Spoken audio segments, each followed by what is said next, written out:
और चलिए इसी बीच आपको इस वक्त की बड़ी खबर बता दें। दिल्ली में दरअसल बीजेपी की बड़ी बैठक लगातार जारी है। इस बैठक की अगर बात करें तो केंद्रीय गृह मंत्री अमित शाह इस बैठक में फिलहाल मौजूद है। बीजेपी मुख्यालय में इस मीटिंग के लिए पहुंचे। बीजेपी राष्ट्रीय अध्यक्ष जेपी नड्डा, महामंत्री बीएल संतोष भी इस वक्त मीटिंग में मौजूद है। महाराष्ट्र में राजनीतिक हालात को लेकर चर्चा इस मीटिंग में हो रही है। इसके अलावा अन्य राज्यों में जो विधानसभा चुनाव होने वाले हैं उसको लेकर भी मंथन जारी। राजस्थान, मध्य प्रदेश पर भी हो सकती है चर्चा। तो देखिए तस्वीरें इस वक्त आपको हम बता रहे हैं, जब केंद्रीय गृह मंत्री अमित शाह फिलहाल यहां पर पहुंचे थे, ये तब की तस्वीरें हैं और अभी भी ये बैठक फिलहाल जारी है। गृह मंत्री अमित शाह इस बैठक में, इस मीटिंग में फिलहाल मौजूद। ये मीटिंग लगातार जारी है। बीजेपी राष्ट्रीय अध्यक्ष जेपी नड्डा, महामंत्री बीएल संतोष भी इस मीटिंग में मौजूद।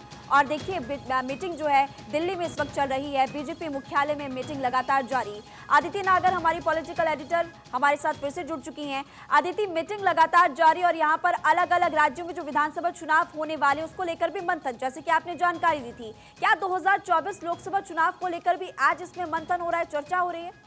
महिमा, एक तो ये समझना होगा कि भारतीय जनता पार्टी ना बैठकें करती है, बैठकों में मंथन करती है और उसका अमृत निकालकर फिर अपने कार्यकर्ताओं में बांटती है और फिर काम होता है।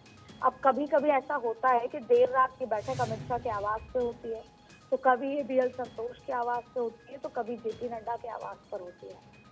आज ये बैठक आपको हम ये जानकारी दे रहे हैं कि भारतीय जनता पार्टी कार्यालय में हो रही है, तो इसकी सच्चाई ये है कि भारतीय जनता पार्टी कार्यालय के ठीक सामने एक और एक्सटेंडेड कार्यालय बनाया गया है, जिसका हाल ही में प्रधानमंत्री नरेंद्र मोदी ने इनॉग्रेशन किया था, जिसको ये कहा जा सकता है कि वो वहां पर बीएल संतोष रहते भी, उनका घर भी है, यानी कि बीएल संतोष का आवास भी है। तो ये बैठक प्री प्लान थी, ऐसा नहीं है कि ये बैठक अचानक हुई। 8 से 11 बजे तक ये बैठक होनी थी और अगर माना जाए तो ये बैठक इंटरनल बैठक थी, ये आंतरिक संगठनात्मक एक बैठक थी और ये बैठक हो रही है। इस बैठक में सबसे पहले जो फीडबैक आया है, जो सर्वे आया है, खास तौर पे मध्य प्रदेश, छत्तीसगढ़, राजस्थान को लेकर, तेलंगाना को लेकर जो सर्वे रिपोर्ट आई है उस पर ये चर्चा हो रही है। इसमें लोकसभा की उन सीटों पर जो इन राज्यों से जुड़ी थी उन पर भी चर्चा हो रही है। देखिए, भारतीय जनता पार्टी ये मानी जाती है कि वो अपनी स्ट्रैटेजी बना के रखती है, तो ऐसे में अभी भी इस स्ट्रैटेजी का माहौल चल रहा है और इस बैठक को ये साफ तौर पे मना कर दिया गया है कि ये कोई मीडिया कवरेज वाली बैठक नहीं है, ये पार्टी की आंतरिक बैठक है और ये बैठक आज भी हो रही है, कल भी होगी। कल का समय भी 8 से 11 है। तो बता रहे हैं कि आज अमित शाह को 8 सवा 8 बजे आना था, लेकिन होम गृह मंत्रालय की अलग दूसरी बैठकों के चलते वो आज थोड़ा लेट आए, इसलिए बैठक लेट शुरू हुई। तो ऐसे में अब देखिए, आप जानते हैं कि कैसे जेपी नड्डा, अमित शाह स्ट्रैटेजी तैयार करते हैं, संगठन स्ट्रैटेजी तैयार करता है और फिर उस पर काम करता है। गुजरात में भी स्ट्रैटेजी के तहत काम हुआ और अव्वल नंबर आए।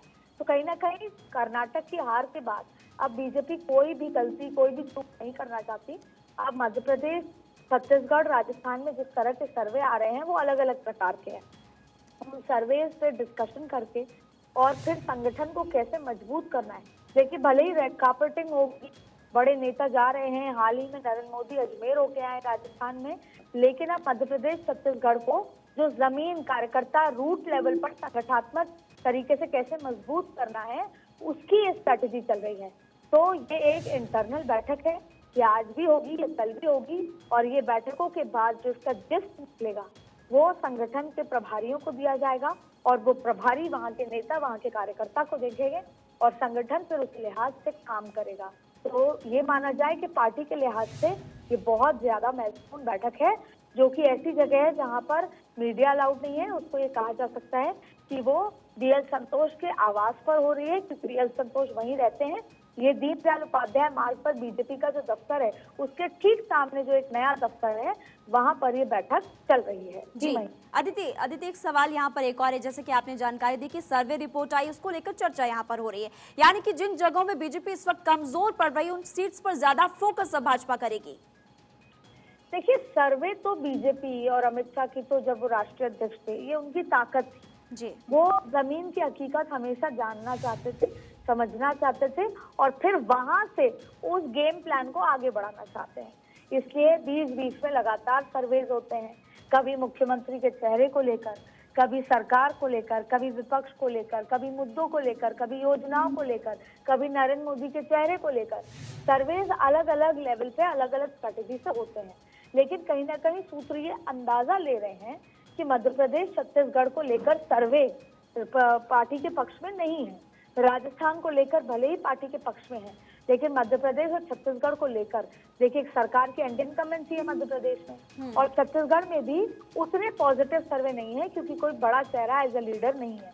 ऐसे में उस पूरे जमीन को कैसे तब्दील करना है जीत में, वो अमित शाह, जेपी नड्डा, बीएल संतोष, इनकी स्ट्रैटेजी है जिसकी वो तैयारी आज कर रहे हैं। जी अदिति, बहुत बहुत शुक्रिया जानकारी देने के लिए। आपने बहुत ही विस्तार से इस पूरी मीटिंग को लेकर जानकारी दी। आप इस बड़ी खबर पर नजर बनाकर रखिएगा, आपसे आगे भी अपडेट लेंगे। लेकिन फिलहाल देखिए मीटिंग लगातार जो जारी है, जो कि अपने आप में काफी महत्वपूर्ण हो जाती है मीटिंग। फिलहाल आपको जानकारी दे दें कि संभवतः कल भी मीटिंग हो सकती है।